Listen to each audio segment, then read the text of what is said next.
and welcome back to the Rugby Connection podcast. So, round 2 of the TikTok Women's Six Nations is firmly behind us.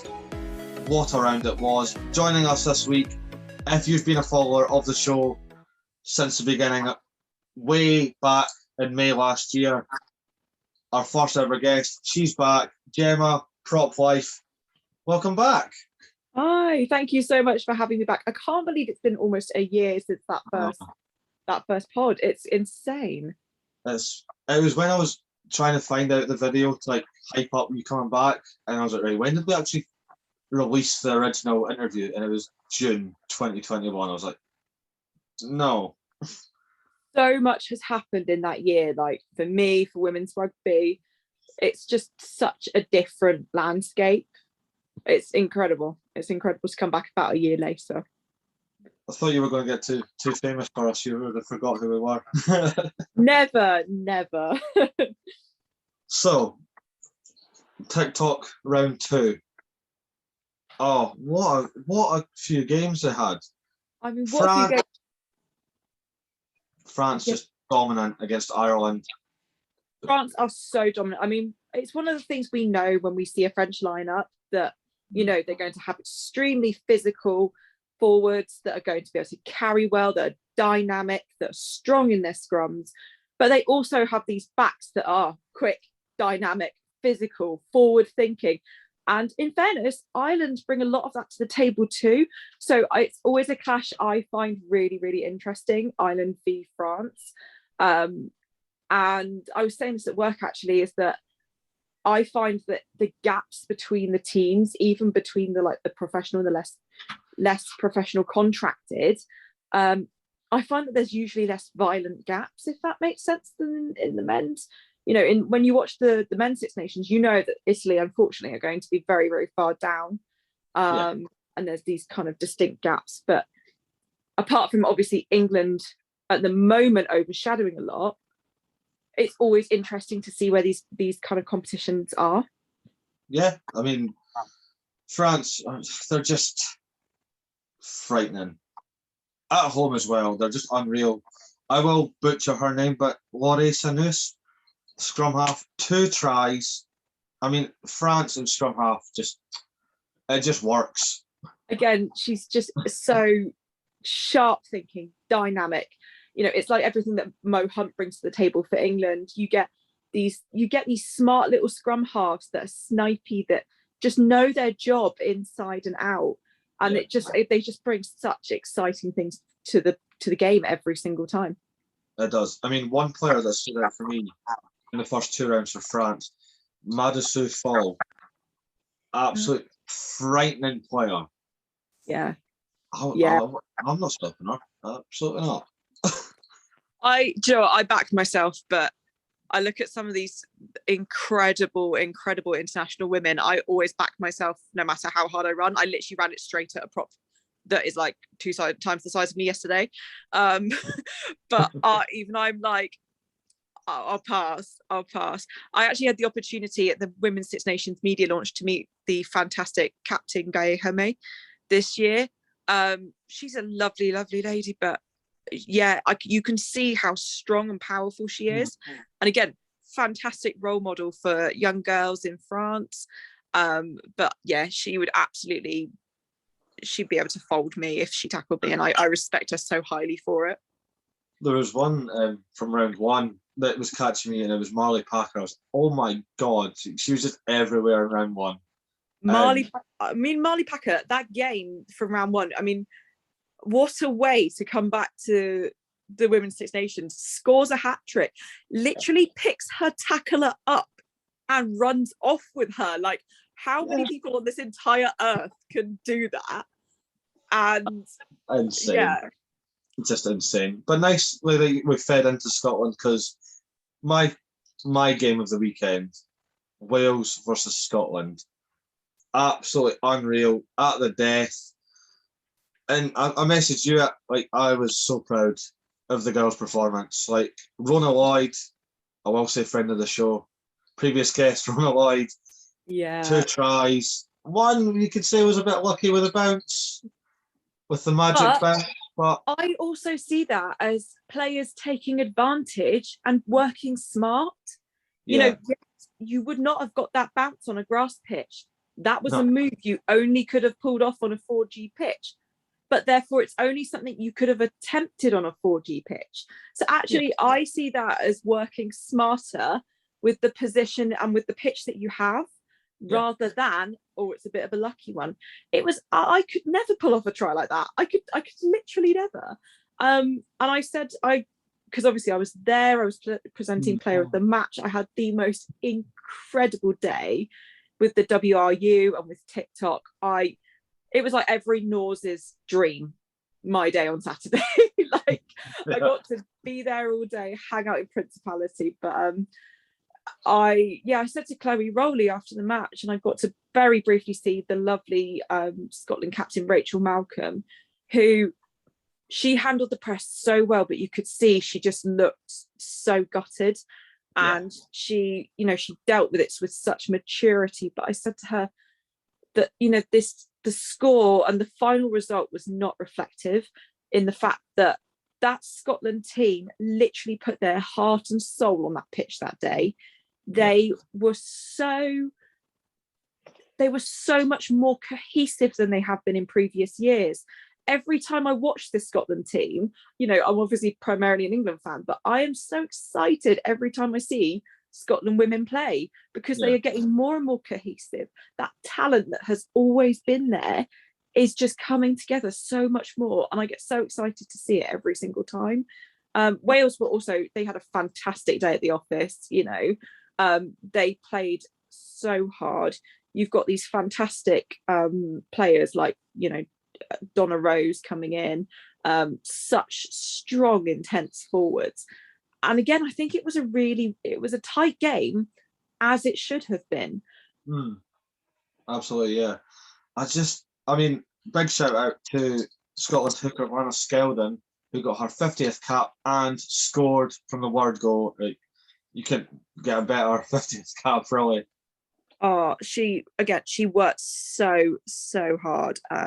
There was just so many standout players during that game. Sometimes you kind of watch and you go, yeah, that's the player of the match.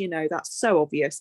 But I was stood there on the sidelines and I literally was like, you could pretty much name anyone that has been on the pitch today as player of the match, because they all worked so hard. Everyone played their skins off. I think the big one for me was the impact sub for Wales, number 19, Sinead Harries. Oh my God, as soon as she was on, I think 5 seconds into her coming on, she wins a turnover. About 2 minutes after that, she dots down a try. I'm like, oh, well, you're very keen for this game, which is fantastic to see. It paid off. She got, I got to present her with her player of the match, and it was absolutely earned.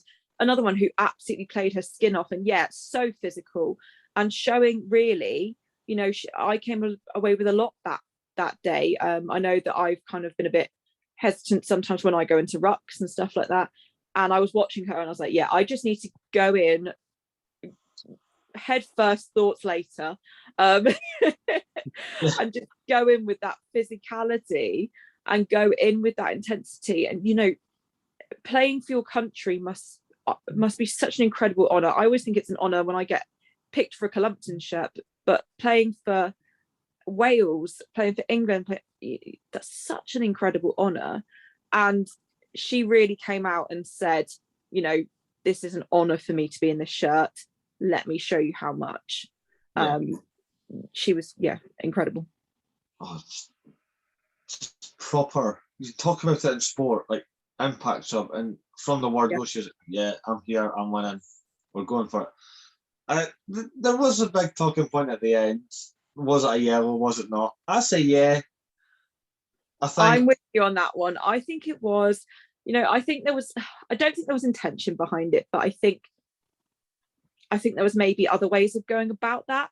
Personally, I don't try and intercept the ball because I know my skill set. I know that is not a me skill. My skills. I'm very guilty for an intercept. I'm not, because my skills are scrums. My skills are running into stuff. That's my skill set. I think I think at that point in the game, was it the smartest move? Maybe not. Could I do better? Absolutely not. So I'm not coming from a place of criticism. I just think that it was a yellow. It was just, it was clumsy. It was not maybe the smartest choice at the time. But I think the bit that aggravated me more, and like you said, it obviously wasn't like, I'm going to run in and just slap the ball away. That obviously was never the plan. Yeah. But Joy Neville, as quickly became like my trigger referee. Oh. I've seen a referee twice, and it just happens to be 2 weeks in a row, and she's just angering me. Oh, and that's not even I actually felt for her. I felt for her quite a lot at that point in time, because if she'd have ignored that, she would have had people on her case. Yeah. Pinging that, she had people on her case. It was one of those decisions where like the referee just couldn't win whatever they called. And I was stood there, and so many of us, we were stood on the edge of the pitch. Like, I don't think anyone breathed for about 10 seconds, but it felt like about 5 minutes while she was making that decision and kind of reviewing it. And we were like, watching. And no matter what decision she made, it was going to upset some people. I think she made the right call. It's, it killed play. It killed the ball. Yeah. And in fairness, they took it very well. They took it very respectfully, and the game rattled on. But yeah, it was certainly very, very tense. I think the bit that got me, because obviously you can pick up what refs say with the mic now and again, and it was like you could see her watching it, and I'm like, okay, right, it's a yellow. Like the second or third angle, right, it's definitely a yellow now. You just want to like confirm it, and then she went. I think the players intentionally went to get the ball, and I'm like, no, she's not. I was like, no, she's not. See, I missed that commentary. I missed the commentary aspect of it. I didn't hear that bit, but I think the player has intentionally went to get the ball and not kill play, so it's just a penalty. I'm like, no, it's not. But I mean, it doesn't matter because we did sadly knock it on, and Wales turned it over and booted it out. But moving on. But like I said, it was just such an incredible game to be at. And we were talking earlier, pre-filming, about being able to be in the crowd and about being able to, feeling very safe at rugby games. Yeah. And I took Mr. Proplife with me as my little guest to Wales v Scotland, and he was stood in the middle of the crowd, and this is the kind of the thing you could only do in a rugby crowd. He was stood in the middle of the Wales crowd going, Scotland, at the top of his extremely, extremely loud lungs. Love it. And that boy has the vocal projection of a foghorn, and I'm stood there going, shut up. But he was he had a lovely loud, get proud, that's it. He's not even Scottish, but he just wanted to cheer someone on. And but he had all these people looking around, and these kids, every time he'd go Scotland, they go Wales. And then after we'd done this, we'd had this little ping pong about 5 times. He went Wales, and the kids went Wales, and then they were like, wait, what? Brilliant. That's brilliant.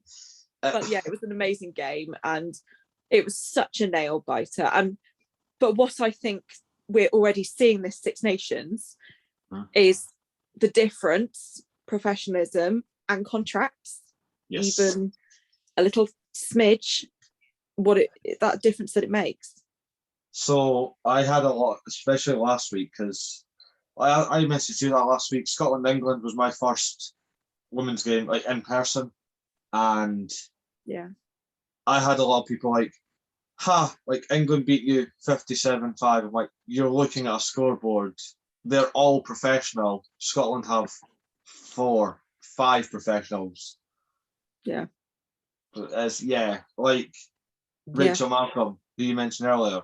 Scotland captain is a lecturer. She's not a full-time player. Yeah. I think I struggle to say too much because I don't want to get in trouble. I think what she said this weekend was very apt is that, contracts aside, we treat it professionally, and we are a team that takes this professionally. And I think that is an absolute credit to every woman that plays in the Scotland shirt at the moment, is the attitude and the tenacity that they come out with. But they deserve to be contracted. They do. It's as simple as that. They deserve. And you can see as well those players that are really shining, like Chloe Rowley, who again is getting great game time at gets good game time at Chiefs. You know, she, and in my opinion, deserves even more game time because she's fantastic. But you can see those players that are having that increased amount of Premiership game time. That there really is that difference there. Yeah, it's like you mentioned about professionalism. Rona Lloyd is a full-time professional athlete in France. Like, she's French-based, so and so she knows how to play against all the French women, which might come as an advantage next week. But it's about every aspect of it, though. It's about having the right S&C to prepare you. It's about having the recovery team to look after you. It's also about the fact that a professional commitment is expected. If you are giving a professional commitment, you deserve to have a professional contribution back to you for that. That's what and I get a lot of comments online, like, you're asking so much for women to be contracted. Really, we're asking for the bare minimum. I don't think it's much to ask for. You can't say you're a professional rugby player but not be paid. It doesn't work. Does that mean I'm a professional rugby player? I'm not paid. Do you get paid? Exactly. Just pay them. I said it to Amy last week. We had your good friend Amy on last week. If the SRU are using the excuse of there's not enough money, if that's what they're saying, I don't know if that is. If that's what they're saying, I say take the money away from the under-20s. And that might sound harsh, because again, they've not done anything wrong. But if you're saying like it's a lost cause, the under-20s are a lost cause more than the women are. I don't know fully how the budgeting and everything works. I don't know how it all works. However, what I don't understand is how some international setups can be so good and have these contracts, and then teams expected to play at the same level, that play at the same caliber, are not given. As Victoria Rush said in No Woman No Try, how can we beat the opposition when the playing field, they're not even on the playing field? The playing field isn't even at the moment, and that's just that's why, again, scores like last week, England v Scotland, they're not a reflection on the standard of player, they're a reflection on the standard of setup. And I hope that shone a light back to the SRU. I hope so, because again, it's nothing with the under-20s. I think it's a lost cause. But that is actually that's not just looking at a scoreboard, which isn't great. But I mean, the head coach took the job 3 weeks before the under-26 nations began. That's just bad. That's bad management. I didn't know that too. See, again, I'm still where I'm dipping my toe in more and more and more. Because when I came to rugby about 5 years ago, I was totally new to rugby. I came from a completely non-rugby family, non-rugby household. Everything was non-rugby. So I've been basically playing 5 years of catch up. So I am very new to watching the under-20 stuff, and I've been trying to keep up with the women's under-20s a little bit more, because we've got the lovely Abby Middlebrook from Exeter, who's been playing for England over in France recently. She's been smashing it. And a few of the other girls that I've got to know this season have been playing in the under-20s. So I'm starting to dip my toe into it a little bit more, but I don't know as much about it. I just think, I just think that the quality is there with these Scottish players. I would love to see them be given even more opportunity to take that incredible talent there, develop even further. 100%. Moving on though, and again, this scoreline doesn't do the game justice, but the Red Roses when in Rome. When in Rome. 74 now. 20, I repeat, 20 straight wins. Unreal. World number ones for a reason. They are on a different level. And I know, again, it is the professional aspect of it, but they are just on a whole different level. Yeah, they also just have some immense talent that works immensely hard. All those women work so hard. And what both excites me and terrifies me about the Red Roses, if I'm honest, is the fact that you can pretty much guarantee a rough lineup each week. Yeah. But what's great is that there's pretty much a whole other interchangeable lineup that is equally as dominant, equally as talented, and equally as able to bring the score home. You know, you look at front rows for England, you've got, you know, Maud Moyer who's coming through, who's absolutely dominating her carries. You've got Shauna Brown, who, you know, first Red Roses try yesterday. I adore Shauna. She's just iconic on so many levels. But you've got like Bryony Cleal, you've got so many talented England front rows. Vicky Coimbra, who is just an absolute staple. Connie Powell coming in as hook. And again, just this new talent, which is just absolutely so strong, is coming in with that older seasoned talent. And just, they are a fantastic team. But I do feel now the pressure as a prop, because another prop who absolutely dominated, can we talk about Sarah Burns' half a pitch try? I have been meaning to do a video of that, but I will do it some point this week. There's so much footage I've been wanting to use, and go on. I mean, we start to see it so much more. These absolutely, again, these dynamic Premiership props. Look at Simi Pam, who I love and respect on so many levels. But you've got these props who are so quick. But that was just, it was one of the best things I've ever seen. It brought a tear to my little front row eyes, I tell you. I was like, I'll never achieve it, but it was so beautiful. I mean, I'm looking at the information here, like who scored and when. Big something like that. Nobody got a hat trick. Yeah.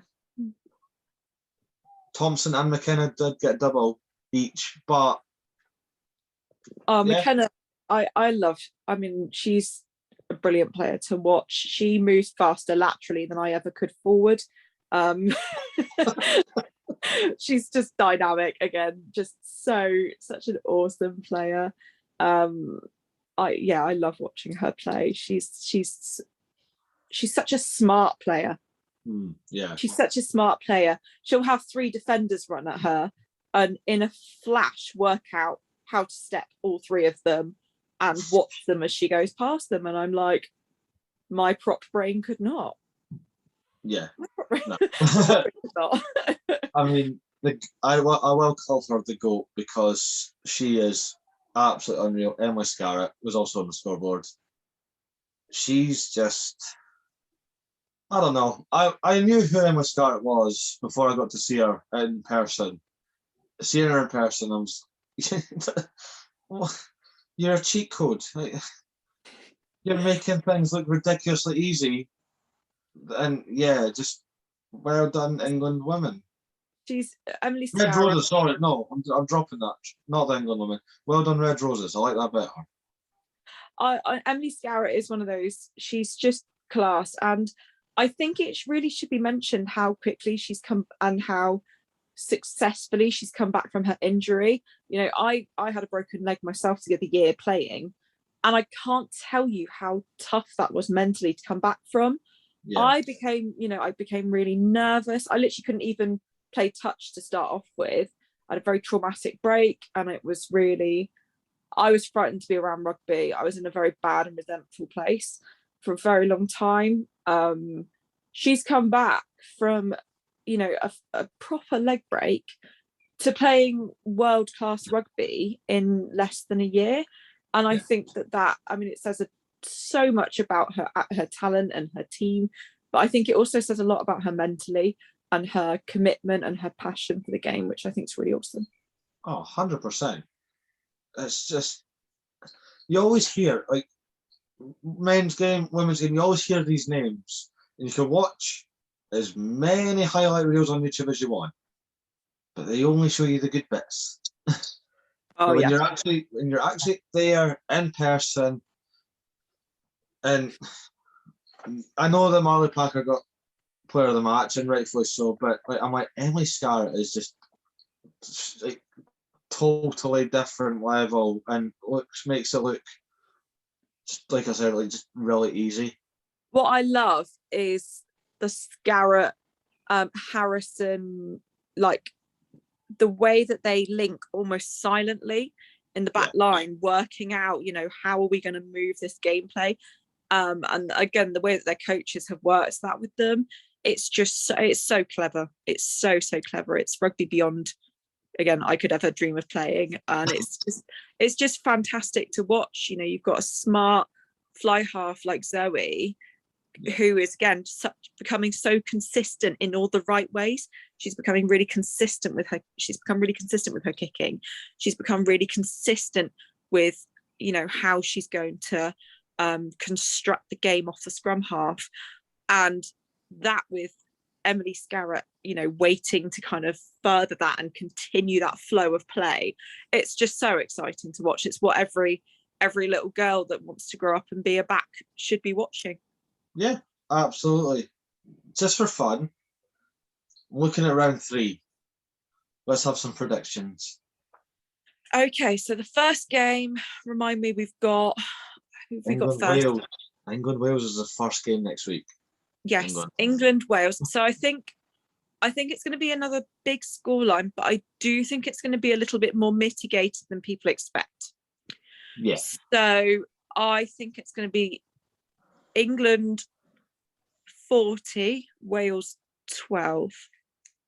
That's not that bad. That's not that bad a scoreline.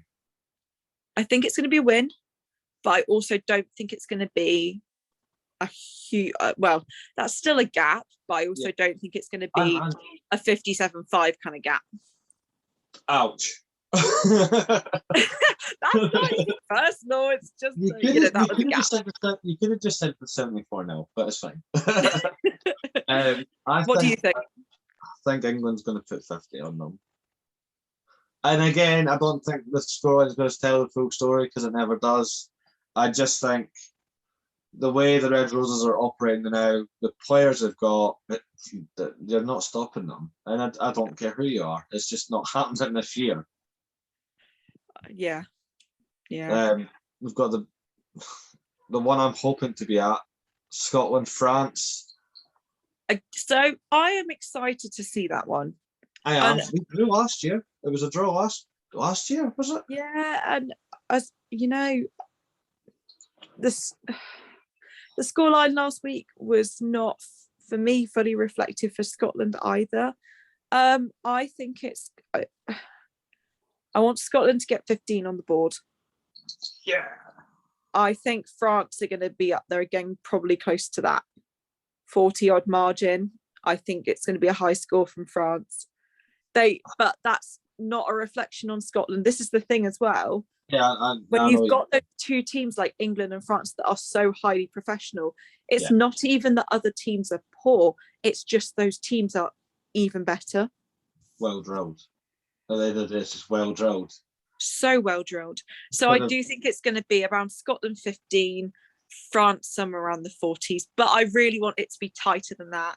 And I want to see Scotland. Do you know, I want to see Scotland come up and just do the like proverbial middle finger and just somehow absolutely smash it. I would just love to see that.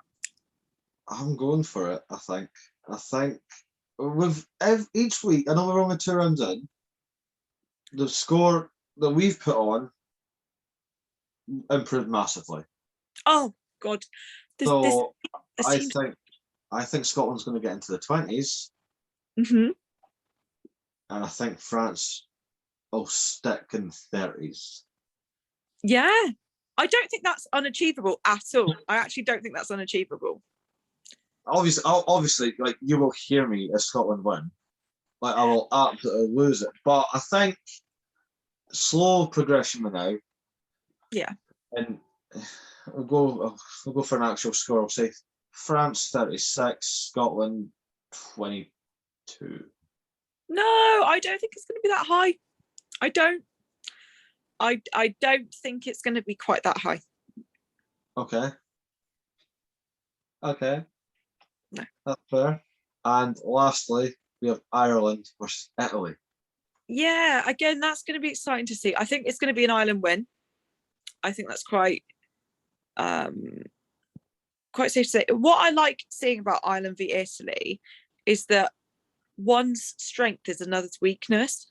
So again, Ireland have those fantastic big ball carriers that Italy don't have, but Italy's real strength is their backs, is the speed. You know, you've got like B. Rigoni, who is just, she's like a whippet. So that's what I find really interesting, is that each, you know, Ireland's real strength, I would say, are some of the absolutely dynamic forwards they have, whereas Italy have those really hot stepping, fast moving backs. So I think it's going to be an Ireland win. Mm-hmm. I'm going to guess Ireland.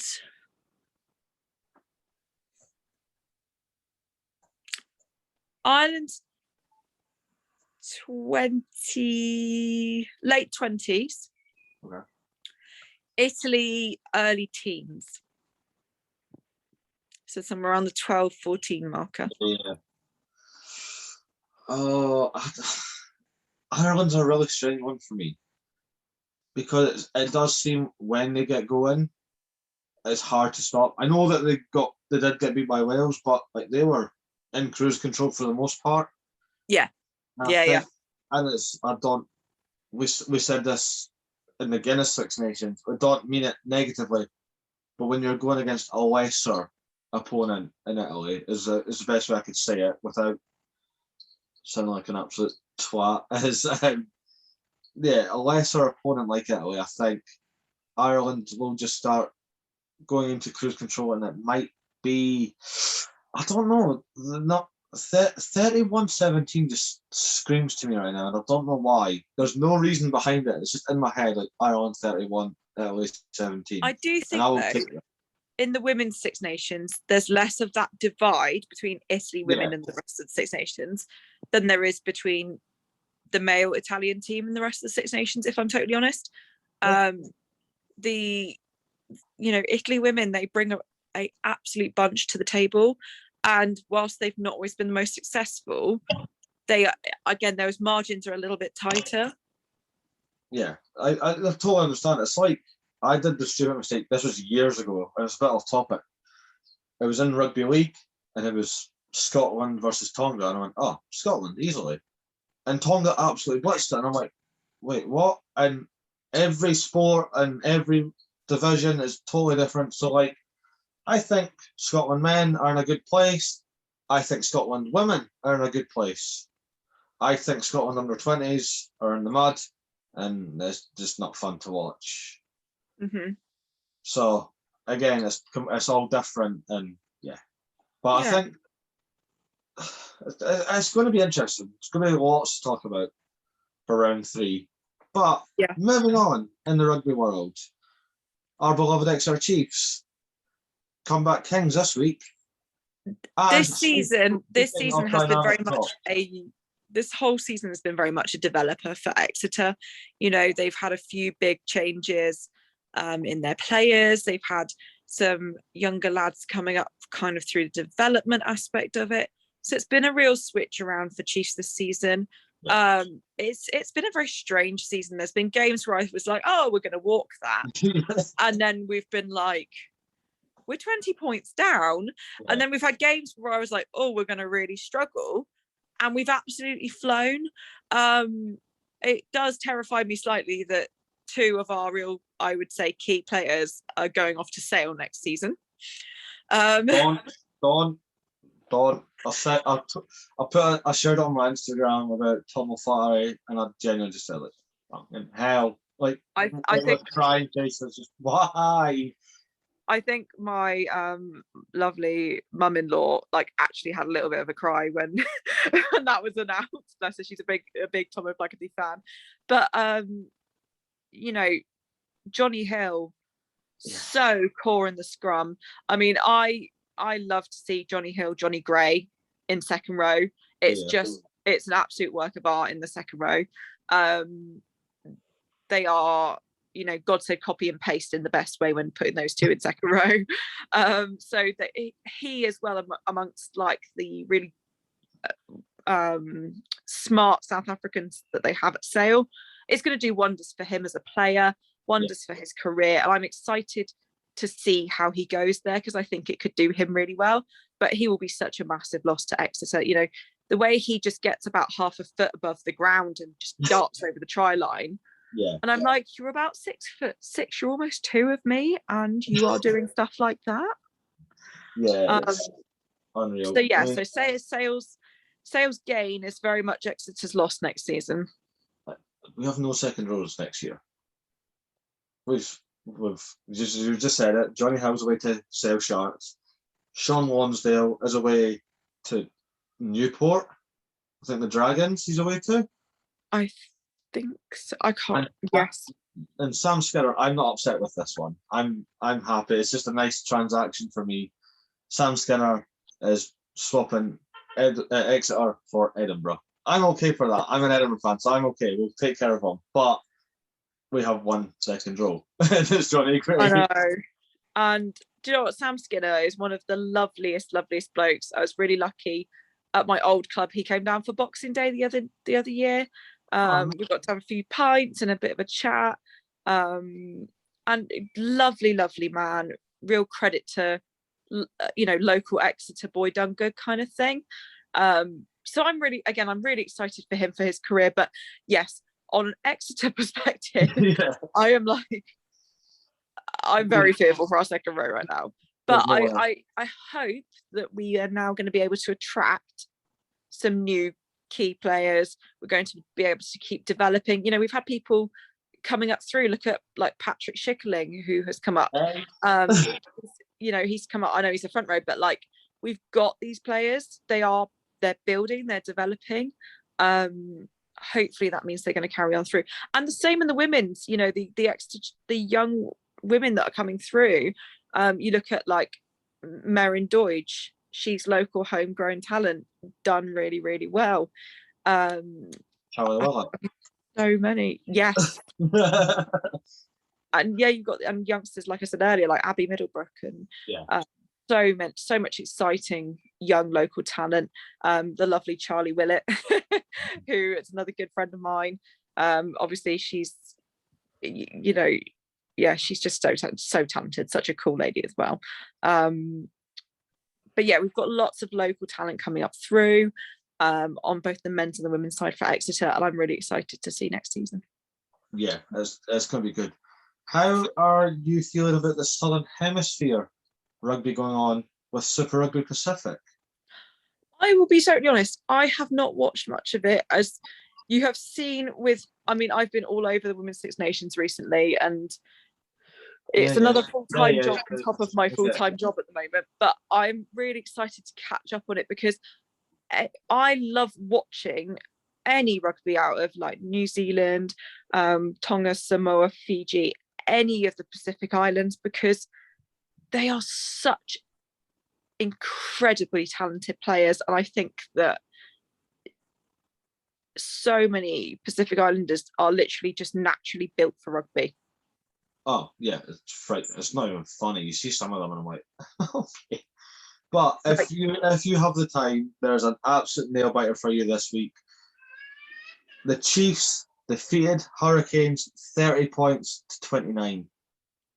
Ooh. It's not looking great for Moana Pacifica. They got thumped, really, 46-16 by the Blues. It's not great for them.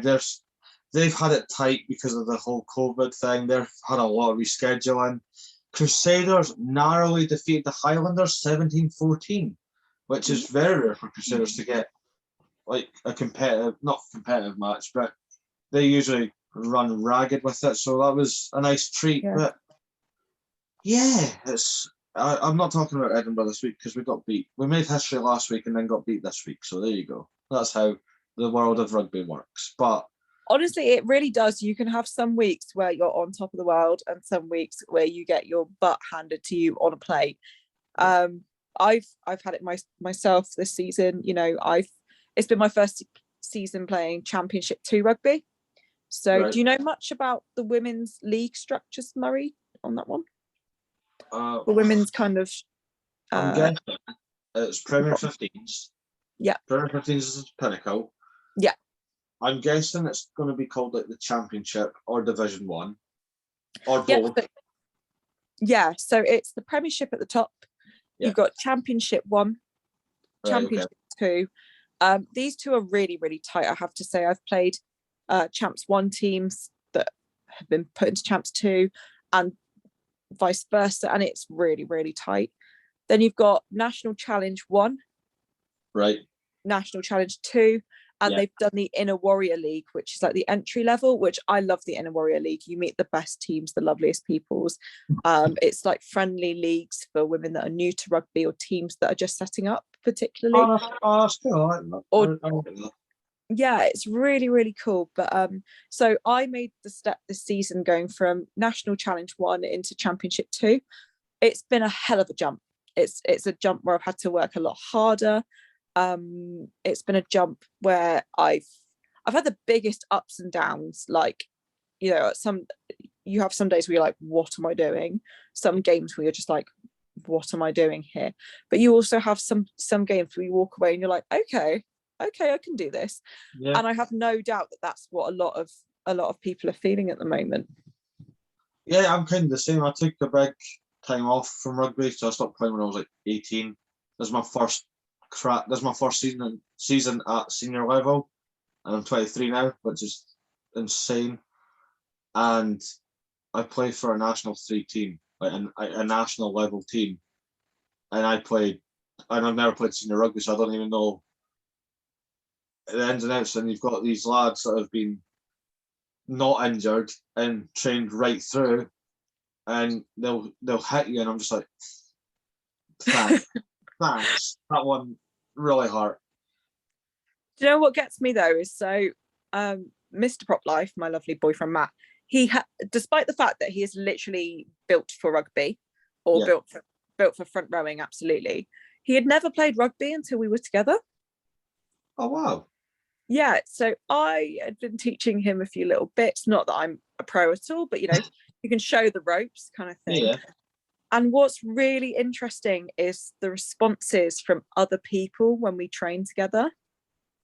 Right. So we train at a few different like pitches and locations and parks and stuff. And the response, even if I'm very clearly showing him a drill, it will be very much, oh, is your boyfriend showing you a bit of rugby kind of thing.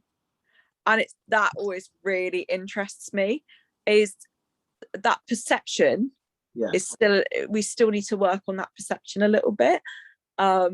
We were at a pitch locally a little while ago and I was showing him some stuff on a scrum machine. It was really cool.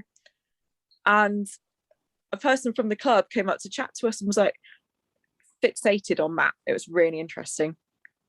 And it was all to him, have you front rowed March? You know, how long have you been playing? Da, da, da. And I was really just like interested at how this conversation was panning out. And I was like, yeah, you know, I'm a front row. I've been propping for a few seasons, was just showing him some basics. And the conversation literally, he looked at me like, yeah, cool. So, mate, are you able to sign for us? And I was like, thanks. Cool, thanks. Yeah. It just shows that those perceptions, we still need to work on those a little bit.